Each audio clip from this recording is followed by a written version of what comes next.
Assalamualaikum warahmatullahi wabarakatuh. Nama saya Muhammad Nisharis Mustafa Al-Ansyari. Saya merupakan pembentang pertama untuk grup yang mengambil tajuk sebagai pengaruh etis di Malaysia untuk CTU 552 Falsafah dan Isu Semasa.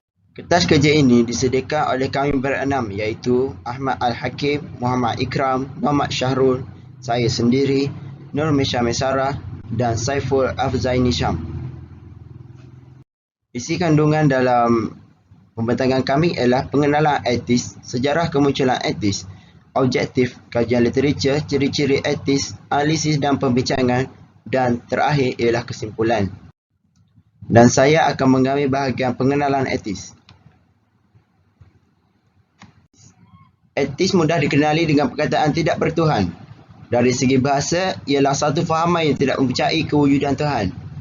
Dari segi istilah, etis diambil daripada perkataan Greek iaitu etios yang bermaksud adalah tanpa dan theos iaitu Tuhan-Tuhan.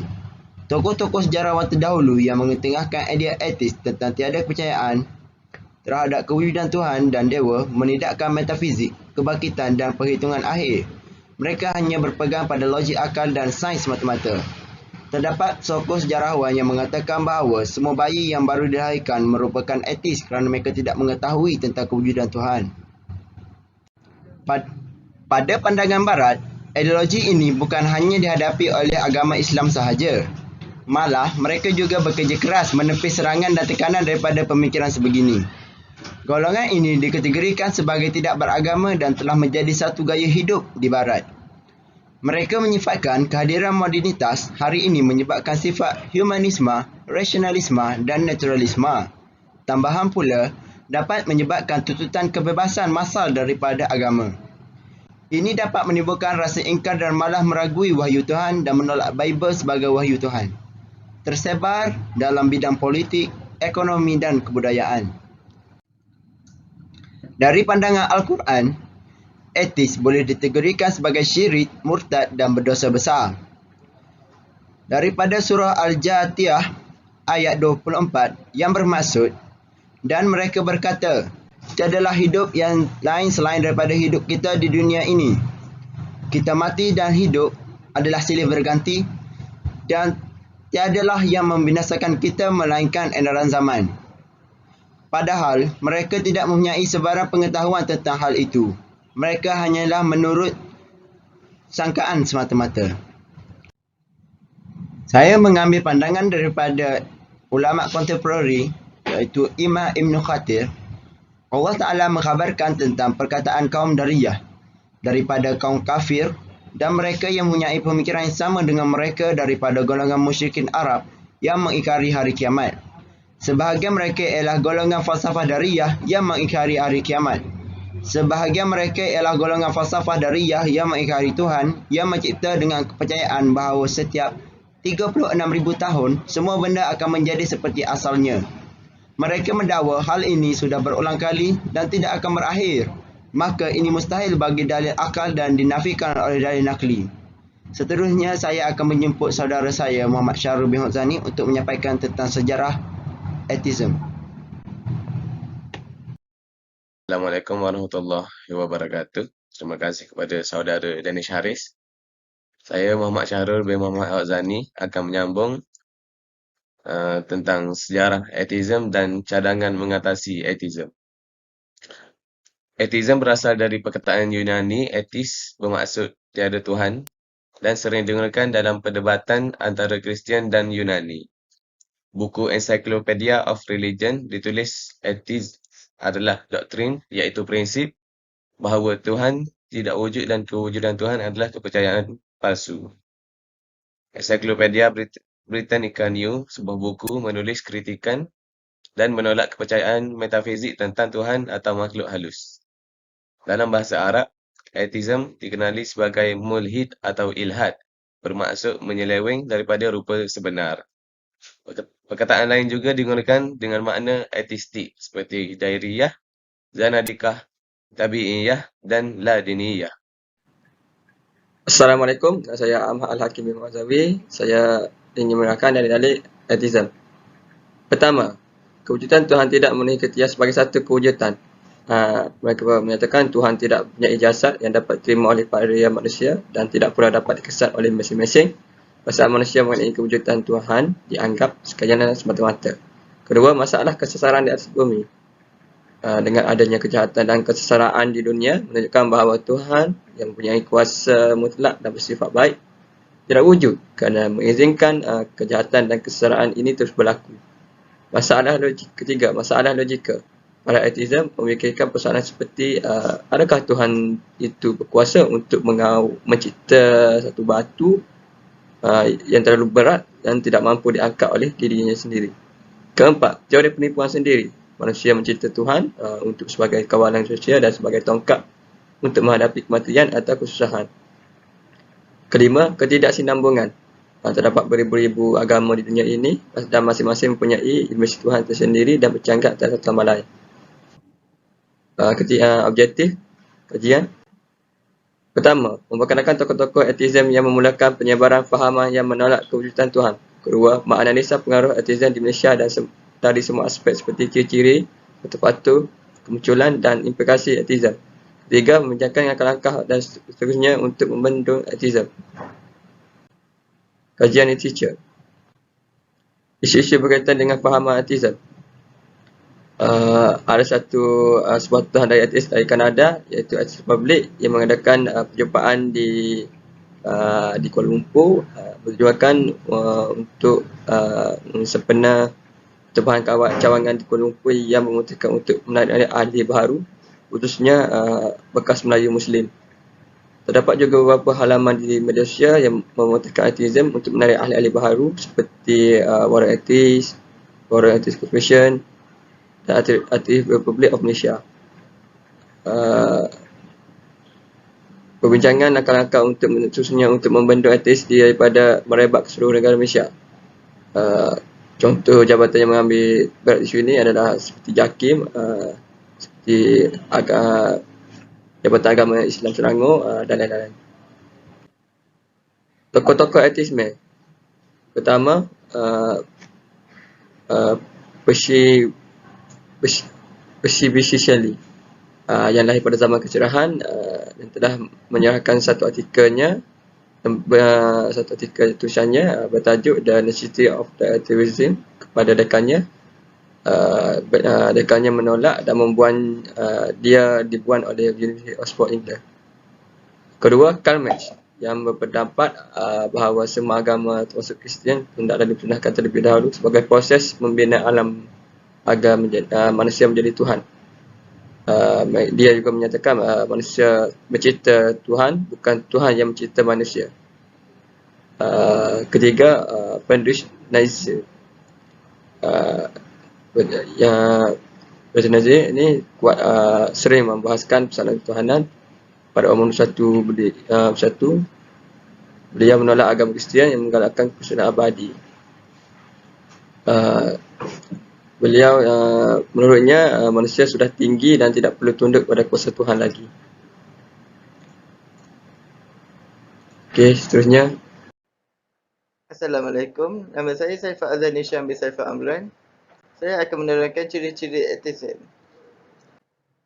Yang pertama, yakin bahawa Tuhan atau dewa-dewi tidak wujud. Ini kerana mereka hanya menggunakan akal untuk menentukan sesuatu dan Tuhan merupakan sesuatu yang tidak dapat dilihat dan tidak dapat dikaji oleh manusia. Yang kedua, pandangan yang menolak perkara gaib, hidup selepas mati. Golongan ateis bukan sahaja menafikan kewujudan Tuhan, mereka juga menafikan kehidupan selepas kematian. Yang ketiga, keraguan tentang kewujudan gaib yang seharusnya mempengaruhi alam semesta. Gaib ialah sesuatu yang tidak dapat dilihat dengan mata seseorang. Walaupun ia tidak dapat dilihat, seseorang mesti mempercayai kewujudannya. Yang keempat, tidak ada kepercayaan kepada Tuhan yang istimewa. Orang akan mengatakan orang yang berlainan agama sebagai ateis oleh kerana mereka bukan dalam agama yang sama, iaitu berlainan Tuhan.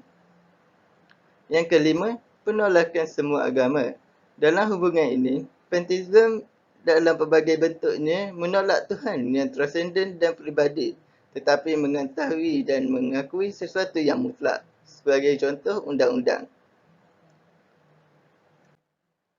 Jenis-jenis atheism. Yang pertama, atheism naif. Dalam falsafah Yunani kuno, terdapat unsur atheism. Mereka cuba menerangkan fenomena dengan sebab semula jadi, walaupun atheism mereka masih naif, spekulatif dan tidak konsisten.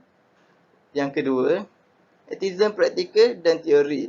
Atheism praktikal ni seseorang yang mengamalkan atheism mempunyai kepercayaan ada Tuhan tetapi menolak Tuhan dengan cara hidupnya. Dalam hidupnya, dia bertindak seolah Tuhan tidak wujud. Individu ateis teori memutuskan bahawa Tuhan tidak wujud. Atheism teori mempunyai dua jenis, iaitu atheism teori negatif dan atheism teori positif. Yang ketiga, atheism materialistik dan positivistik. Aliran-aliran ini menafikan adanya rohani dan transenden. Sementara itu, menurut Costello dan Linden, 1956, atheism dikenal pasti dalam 5 kumpulan, iaitu yang pertama, kelakuan ateis, mereka mengingkari perintah Tuhan dan mungkin hanya mengungkapkan kata Tuhan di bibirnya, tetapi untuk percaya kepada Tuhan tidak penting untuk mereka. Individu yang menyatakan bahawa Tuhan wujud tetapi menggambarkan Tuhan sebagai sesuatu yang mustahil. Yang ketiga, penganut agnostik juga dikategorikan sebagai ateis yang berdakwa bahawa Tuhan itu tidak dapat diketahui. Yang keempat, bentuk ateis di mana kita menentukannya dalam penerangan negatif ringkas. Dan yang kelima, individu yang perlu dipertimbangkan lebih sebagai ateis positif kerana mereka mendakwa kejahilan atau keraguan tentang kewujudan Tuhan. Assalamualaikum, nama saya Muhammad Ikram bin Fauzi dan saya akan menceritakan tentang faktor-faktor kemunculan ateism. Faktor yang pertama ialah kurangnya didikan agama dan tidak mengamalkan ajaran hidup Islam. Kurangnya didikan agama dan tidak mengamalkan ajaran hidup Islam kerana ateis percaya bahawa tidak ada Tuhan atau Tuhan yang memenuhi kriteria kewujudan Tuhan. Masyarakat terutamanya golongan belia kurang mendekati pakar ilmuwan Islam. Hal ini menambahkan keraguan yang ada dalam diri mereka berkaitan agama Islam. Keraguan yang tidak diselesaikan dengan segera akan menambahkan lagi kekeliruan dalam diri mereka. Faktor yang seterusnya adalah perkembangan teknologi maklumat. Remaja adalah golongan yang sangat terdedah kepada pelbagai bentuk fahaman berbeza, pendapat yang boleh memudaratkan diri dan kepercayaan mereka. Pada zaman ini, maklumat disebarkan di hujung jari dan kini tidak terhad kepada ilmuwan semata-mata. Perkembangan teknologi ini bukan sahaja menyediakan maklumat dan ilmu yang berguna, tapi juga boleh merosakkan pemikiran manusia kerana hampir semuanya mudah diperoleh melalui internet sehingga disebut The Internet of Everything atau IoE. Beberapa laman Facebook juga didakwa menyebarkan fahaman ateism di Malaysia, antaranya Warundan dan kumpulan Malaysian Atheist Confession. Faktor yang seterusnya adalah fahaman sosial yang progresif. Fahaman sosial yang progresif menganggap adab dan norma dalam masyarakat merupakan satu pemboleh ubah yang akan berubah-ubah mengikut peredaran masa. Mereka meninggikan nilai inovasi dan memperlekehkan nilai lama dan menganggap orang yang kuat pegangan agamanya sebagai konservatif. Faktor yang seterusnya ialah ingin bebas dalam soal agama dan kepercayaan. Mereka sekadar mengikut arus atau trend anak muda di barat yang kelihatan bebas dengan status tidak beragama atau ateis dan terutamanya anak muda yang sememangnya suka kepada kebebasan.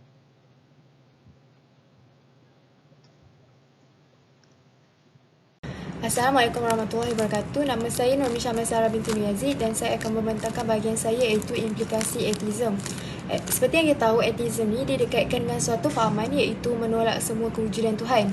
Perkara ini dapat memberi kesan kepada setiap individu yang mengamalkan fahaman atheism. Kesan pertama atheism terhadap individu ialah individu akan merasa cemas, keliru dan mengalami gangguan psikologi. Ini disebabkan oleh banyak persoalan yang berlega kat dalam fikiran dia, termasuklah kenapa kita dicipta, siapa yang cipta kita, kemana kita pergi lepas mati. Jadi mereka tak akan dapat memahami tujuan hidup dalam alam semesta dan hanya akan hidup dengan penuh andaian dan syakwa sangka. Selain itu, golongan ateis ini juga telah kehilangan moral dan akhlak kerana mereka percaya mereka tidak akan diberikan apa-apa ganjaran ataupun balasan dalam melakukan sesuatu perkara. Seperti fahaman kita percaya bahawa setiap kebaikan akan dibalas dengan pahala, setiap keburukan akan dibalas dengan dosa. Tapi mereka tak percaya semua benda tu. Dan mereka hanya takut pada undang-undang. Disebabkan oleh itu mereka kehilangan moral dan akhlak. Okey, kesan kepada masyarakat pula bagi golongan etis, mereka hanya mementingkan dan mengutamakan kaum mereka dan hal ini boleh mencetuskan prejudis, diskriminasi dan stereotip antara satu sama lain. Mereka merasakan bahawa orang lain yang tidak mengamalkan fahaman seperti mereka memandang rendah terhadap mereka. Disebabkan oleh ini, mereka rasa sabar dan membuat mereka ingin melakukan suatu perkara yang mendatangkan kebanggaan kepada golongan mereka supaya mereka mempunyai identiti sendiri. Akhirnya mereka merasa gah dan bangga terhadap diri mereka sendiri kerana mereka merasakan pencapaian mereka adalah luar biasa dan hanya individu tertentu yang mampu sampai ke tahap mereka.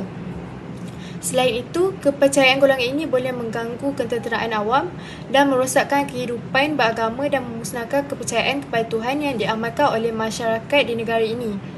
Ini disebabkan oleh penularan pemalsuan dan putarbalik ideologi yang tidak benar yang disebarkan oleh mereka. Mereka menimbulkan pelbagai keraguan tentang kebaikan syariat Islam, melakukan aktiviti yang melalaikan dan tidak berfaedah serta gemar membudayakan perkara yang bertentangan dengan ajaran Islam. Seterusnya, kesan kepada negara iaitu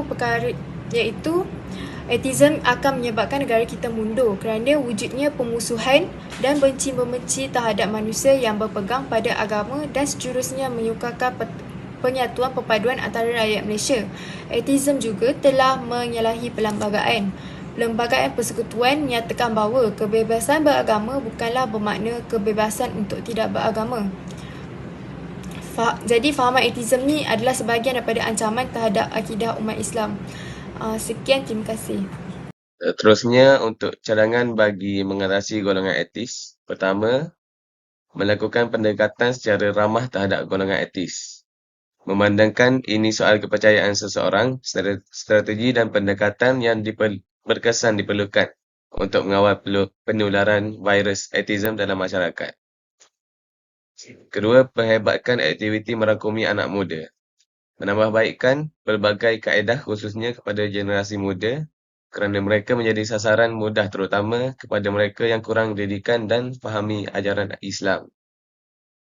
Seterusnya, memanfaatkan penggunaan media sosial. Disarankan agar pihak berkuasa memanfaatkan platform-platform yang strategik dan optimum untuk menyebarkan dakwah Islamiah seiring dengan perkembangan era globalisasi.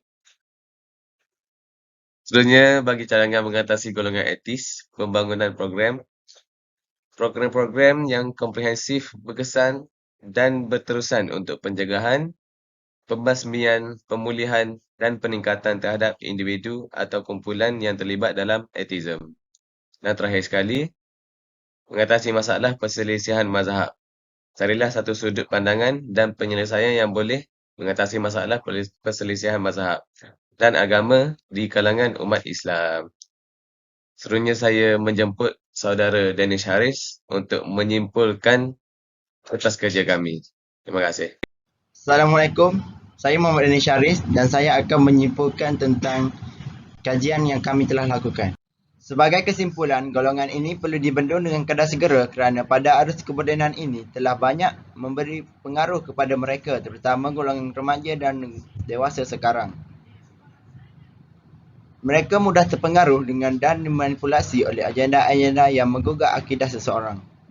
Kami mengambil dari pelbagai pandangan untuk membasmi golongan ini.